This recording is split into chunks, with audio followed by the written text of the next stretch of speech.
السلام علیکم۔ میں نے پاکستان کے سیاسی مد و جزر پر لکھنے کا آغاز 80 کی دہائی کے اواخر میں زمانہ طالب علمی سے ہی کیا، ایک فری لانس صحافی کی حیثیت سے مختلف موضوعات پر، جن میں افغان جہاد، کشمیر میں ابھرنے والی ایک نئی مزاحمتی تحریک اور پاکستان کے سیاسی حالات جن میں اس وقت اسلامی جمہوری اتحاد اور پیپلز پارٹی آمنے سامنے تھے۔ اسلامی جمہوری اتحاد کی جو مضبوط علامتیں تھیں ان میں غلام مصطفیٰ جتوئی، قاضی حسین احمد اور نواز شریف بطور وزیر اعلیٰ شامل تھے، اور ان کے مد مقابل پاکستان پیپلز پارٹی کی بے نظیر بھٹو اور ان کی جماعت ایک طاقتور عنصر کے طور پر موجود تھی۔ اس دور کے جو سیاسی واقعات ہیں ان کو ایک فری لانس صحافی کی حیثیت سے اخبارات میں ان پر لکھنا شروع کیا، جن میں کبھی کبھار نوائے وقت اور جنگ کے ایڈیٹوریل پیجز پہ بھی وہ کالم اور مضامین شائع ہوتے رہے، جرأت اخبار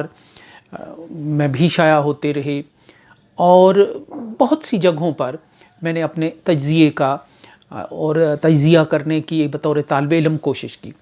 پھر 1990 میں باقاعدہ طور پر مختلف اخبارات اور جرائد سے میں نے باقاعدہ کانٹریکٹ کے ساتھ، جن میں سب سے پہلے جو کراچی کا اس وقت کا مشہور میگزین تھا، نیوز میگزین محمد صلاح الدین مرحوم کا تکبیر، اس سے باقاعدہ اپنے لکھنے لکھانے کا جو ہے وہ عمل شروع کیا، جس میں ایک تجزیاتی انداز سے پاکستان کی صورتحال، انٹرنیشنل ریلیشنز، کشمیر اور افغانستان شامل تھے جیسے موضوعات شامل تھے۔ یہ وہ دور تھا کہ جب پاکستان میں ٹو پارٹی سسٹم، جو ضیاء الحق کے بعد کے منظرنامے اور جنیجو حکومت کے خاتمے کے بعد ٹو پارٹی سسٹم ابھر رہا تھا، یعنی ایک طرف جو روایتی لیفٹ اور رائٹ کی پاکستان کے اندر سیاست تھی وہ ختم ہو رہی تھی، چونکہ گلوبلائزیشن کا عمل بھی سوویت یونین کے کمزور اور بالآخر منہدم ہونے کی صورت میں شروع ہو چکا تھا، اور ایک نظریاتی جو سیاست ہے وہ دم توڑ رہی تھی، آخری ہچکیاں لے رہی تھی۔ تو پاکستان کی سیاست بھی اسی طرح لیفٹ اور رائٹ کی جو تقسیم اور تفریق ہے اس سے ختم ہو کر بالکل ایک باہم گنتی چلی جا رہی تھی، یعنی ان میں جو نظریاتی عنصر ہے وہ پوری دنیا میں کم ہو رہا تھا سیاست کے اندر، تو پاکستان میں بھی نظریاتی سیاست بالآخر رفتہ رفتہ کمزور پڑتی جا رہی تھی، اور دو روایتی قسم کی جماعتیں ابھر رہی تھیں۔ پیپلز پارٹی پاکستان میں ایک مضبوط طاقت تھی، اور ذوالفقار علی بھٹو کی پھانسی کا جو ایک غصہ تھا وہ 10-12 برس گزرنے کے باوجود اپنی جگہ موجود تھا، اور پاکستان کا ووٹر اس بات پر مصر نظر آ رہا تھا کہ وہ ایک بار بھٹو کی پھانسی اور قسم پرسی میں اس کی تدفین کا جو ایک عمل ہے وہ اس کا بدلہ ضرور لے گا۔ 1988 کے انتخابات میں جب جنرل ضیاء الحق کا طیارہ حادثے کا شکار ہوا اور وہ منظر سے غائب ہو گئے، اور امریکہ نے ایک بیان دے کر کہ انہیں اپنے ایک اہم اتحادی کے کھو جانے کا افسوس ہے، اس سارے معاملے پر مٹی ڈال دی، اور یہ پاکستان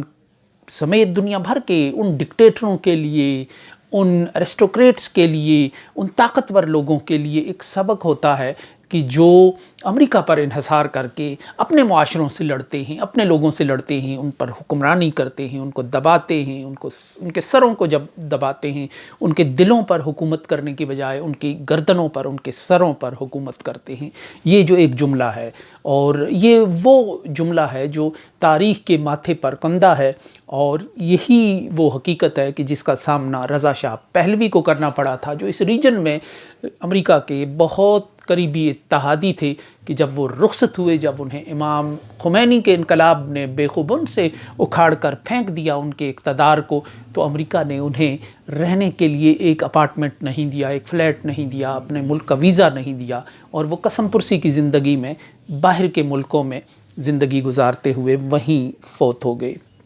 اسی طرح جو جنرل پرویز مشرف ہیں، کون سی خدمت تھی جو انہوں نے امریکہ کی نہیں کی، لیکن آخری وقت جب بیل کو سینگوں سے جکڑ لیا گیا اور امریکہ کے ایما پر آصف زرداری ایک فاتحانہ انداز سے ایوان صدر کی طرف بڑھنے لگی تو جنرل پرویز مشرف نے حواس باختہ ہو کر صدر اوباما کو ٹیلی فون کرنے کی کوشش کی، لیکن ان کو نو رپلائی اور نو رسپانس اور نو رسپونڈ کا جو بورڈ ہے وہ آویزاں ملا۔ سو یہ وہ دور تھا جب پاکستان میں جو دو جماعتی نظام ابھر رہا تھا، اور اس دو جماعتی نظام کے اندر ایک جو کرپشن کا عنصر ہے وہ تیزی سے بڑھ رہا تھا، ایک ناسور تیزی سے پھیل رہا تھا، اور اس ناسور کو، اس کرپشن کے اس عمل کو تنقید کرنے کے لیے کچھ نئے لوگ سامنے آ رہے تھے جو اس دو جماعتی نظام کو بھی توڑنا چاہتے تھے اور کرپشن سے بھی آزاد کرنا چاہتے تھے۔ اور چونکہ دو جماعتی نظام امریکہ کے براہ راست چھتر چھائے میں فروغ پا رہا تھا، تو کچھ لوگوں کی خواہش تھی کہ جب ہم آگے چلیں تو امریکہ کو ایک مقام ایسا آئے گا کہ جب ہم اپنی آزاد روی کی طرف جائیں گے، کیونکہ امریکہ کا ایجنڈا سرد جنگ کے بعد بالکل واضح ہو گیا تھا کہ وہ ایک اکھنڈ بھارت، ایک وسیع تر مہا بھارت پر یقین رکھتا ہے، چین کو دبانے کے لیے اسی وقت واضح ہو گیا تھا سوویت یونین کے انہدام کے بعد۔ یہی وجہ ہے کہ پاکستان اور امریکہ کی درمیان ایک کھچ کھچ کا ایک عمل جو ہے، کھٹ پھٹ کا ایک عمل جو ہے وہ چلتا ہے، ایٹمی پروگرام سے لے کر پریسلر ترمیم کی پابندیوں تک، پھر میزائل بنانے سے لے کر پھر صدام حسین کی عوامی حمایت تک پاکستان کے اندر کی، جب ہاٹ کیک کی طرح صدام حسین کی تصویریں خلیج کی پہلی جنگ کے دوران چھپتی رہیں۔ تو اس سارے عرصے میں پھر کشمیر کے اندر جو ابھرنے والی ایک تحریک تھی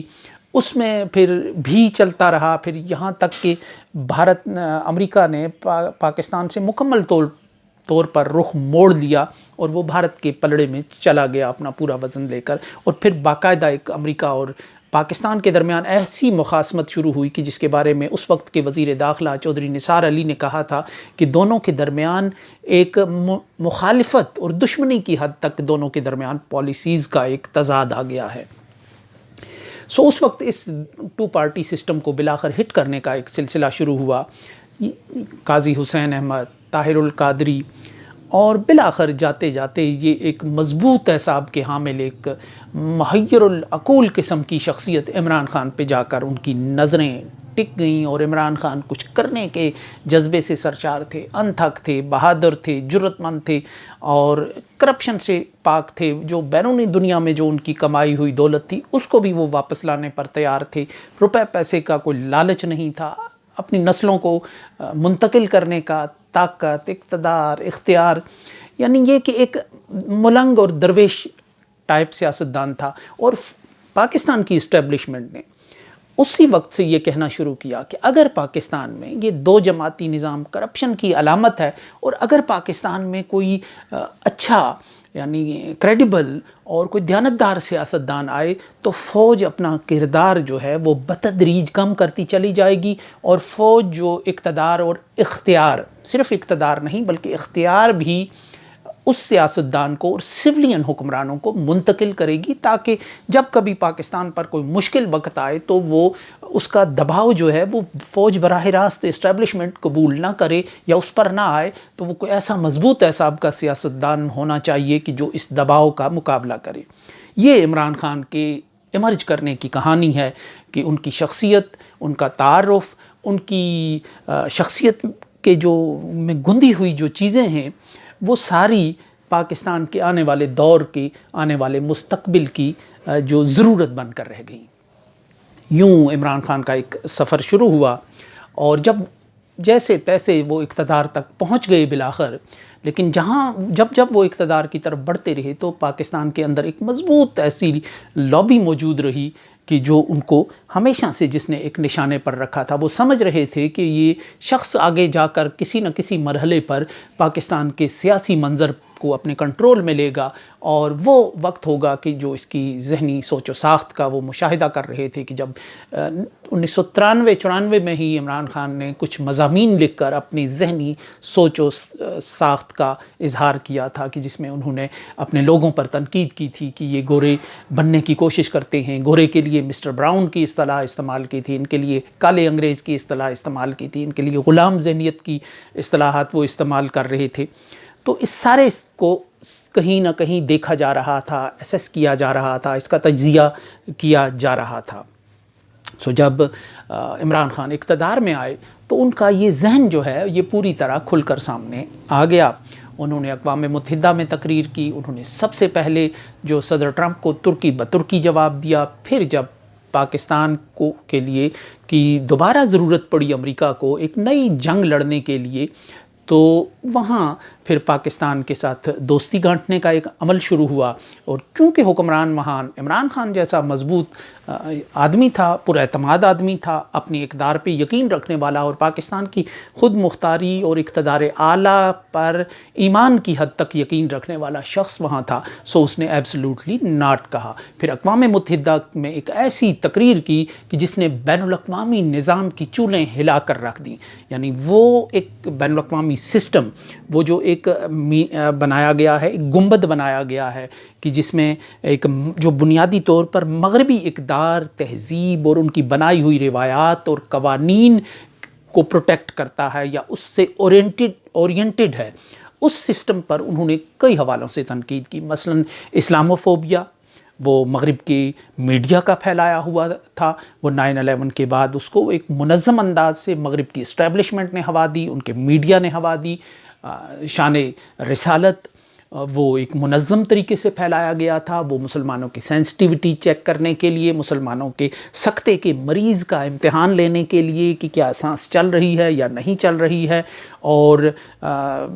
نبی کریم صلی اللہ علیہ وآلہ وسلم کی ذات کے حوالے سے جو مسلمانوں کی سینسٹیوٹی ہے اس کو آزادی اظہار میں بدلنے کے لیے، اس کو نارمل کرنے کے لیے وہ سارا ہو رہا تھا، وہ بھی ایک انٹرنیشنل ایجنڈا تھا۔ پھر جو مغربی ملکوں میں پاکستانیوں کی دولت ہے اس کو جو پروٹیکشن ملتی ہے، پاکستان کی کالا دھن جو ہے، پاکستان کی رگوں سے جو خون نچوڑ کر منی لانڈرنگ کے ذریعے منتقل کر کے مغربی بینکوں میں لے جایا جاتا ہے، وہ بھی ایک انٹرنیشنل مافیا ہے۔ اور وہ بات بھی چبھی کہ جب اس نے اقوام متحدہ کے فورم پر یہ بات کہی کہ ہماری دولت آپ کے ہاں آتی ہے اور آپ اس کو پروٹیکٹ کرتے ہیں، تو یہ کون سا طریقہ ہے؟ پھر جب ایک اور عمل ہوا جو جنگ کی بات تھی کہ اب ہم جنگوں میں آپ کا ساتھ نہیں دے سکتے، یہ جنگیں بہت تجارتی مقاصد کے لیے شروع کی جاتی ہیں، یہ جنگیں بہت سے ہڈن مقاصد کے لیے کی جاتی ہیں، کاروباری مقاصد کے لیے کی جاتی ہیں، اسٹریٹجک مقاصد کے لیے کی جاتی ہیں۔ سامنے رکھا جاتا ہے امریکہ عراق کی طرح کہ جو کیمیائی ہتھیار ہیں، کبھی اسامہ بن لادن کا سراپا تراشا، کبھی طالبان کا تراشا، کبھی IS کا جو ایک خاکہ بنا دیا، اور لوگوں کو اس سینڈ بیگ کے پیچھے لگا دیا جاتا ہے، وہ اس پنچنگ بیگ پہ مکے بازی کرتے ہیں اور یہ اپنے مقاصد کو آگے بڑھاتے ہیں۔ سو اس جنگ سے بھی جب انکار ہو گیا تو یہ ایک بین الاقوامی ایک منظر کے سامنے ایک بہت بڑا بند باندھنے کی کوشش تھی۔ پھر پاکستان جس کے لیے رول ہی یہ ہے کہ وہ چھوٹا ہے، وہ حقیر ہے، وہ کمزور ہے، اس ریجن میں کمزور ہے، اس نے کوئی رول ادا نہیں کرنا، اس نے مسلمانوں کے اندر اس چنگاری کو شعلہ بنانے کی اس کو اجازت نہیں ہے، جیسے کہ نو ایگزٹ فرام پاکستان کے مصنف ڈینیل مارکے نے لکھا ہے اپنی کتاب میں۔ تو اس کو پاکستان کے لیے وہ بڑا پوٹینشل کی باتیں کر رہے تھے، بہت بڑی بنانے کی باتیں کر رہے تھے، اور یہ وہ وقت تھا کہ جب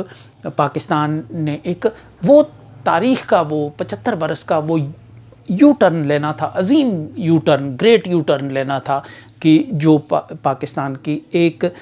طبقے کی، جو ایک پاکستان کے منصوبہ سازوں کی اور پاکستان کے شیدائیوں اور عاشقوں کی ایک سوچ تھی کہ ایک مرحلہ ایسا آئے گا کہ جب پاکستان کو اپنی گاڑی کا جو کانٹا ہے یہ تبدیل کرنا پڑے گا اور خود انحصاری کی طرف بڑھنا پڑے گا اس کو، اور جب تھوڑا سا ڈسٹینس ہو جائے گا امریکہ کے ساتھ تو پھر چین کے ساتھ بھی تعلقات میں بہتری آئے گی، پھر ایران کے ساتھ بھی کوئی تجارت ہوگی، پھر افغانستان کے ساتھ ہوگی، اور پھر بھارت کے ساتھ بھی اچھی بنیادوں پر کھڑے ہو کر اچھی شرائط پر بات بھی ہوگی، تجارت بھی ہوگی۔ ظاہر ہے دو پڑوسی ہمیشہ کے لیے گتھم گتھا نہیں رہ سکتے، کہیں نہ کہیں میز پر آنا پڑتا ہے۔ تو لیکن یہ ساری جو ایک سوچ تھی وہ جب ریورس گیئر ہونے کا وقت آ گیا تو اس وقت عمران خان کی حکومت کو تبدیل کر دیا گیا. بیرونی دباؤ کو اس سے آپ الگ نہیں کر سکتے، اور یہ ایک بڑا خوفناک آپریشن تھا. یعنی اس پاکستان، عمران خان کے پاکستان سے انہیں کچھ ایران جیسی وائبز آنے لگی تھیں، خمینی کے ایران جیسی وائبز آنے لگی تھیں، انہیں ملا عمر کے یا ملا اخوند کے افغانستان جیسی وائبز آنے لگی تھیں کہ یہ پاکستان اس خطے سے ان ملکوں کی طرح ان کے چنگل سے نکل سکتا ہے، اور وہ اپنے مقاصد کو، تجارتی اسٹریٹجک مقاصد کو اور مستقبل کے منصوبوں کو پاکستان کے بغیر آگے نہیں بڑھا سکتے. یہ بنیادی وجہ تھی کہ یہ سارا جو ملبہ ہے یہ عمران خان پر آن گرا، اور یہی وجہ ہے کہ یہ آپریشن جو ہے بالکل ایسے ہی تھا کہ جیسے امریکہ نے بڑے جان جوکھوں میں ڈال کر ایک زیلنسکی کو لایا یوکرین میں، اور پھر یوکرین میں روس نے اس تبدیلی کو تسلیم نہیں کیا، اور انہوں نے ایک آپریشن رجیم چینج کرنے کی کوشش کی، اور وہ لہو لہان ہو گیا. پاکستان میں بھی تقریباً حالات یہی تھے کہ جب عمران خان کی رجیم چینج ہوئی تو اس کے بعد سے جو پاکستان میں ایک سلسلہ شروع ہوا ایک آپریشن کا، آنسو گیس، لاٹھی چارج، فیک بیانیوں کا، فیک پروپیگنڈے کا، جبری پریس کانفرنسوں کا، ایک قتل کی وارداتوں کا، اور یہ سارا ایک سلسلہ اس کا حکمت کار کہیں دور بیٹھا ہوا تھا.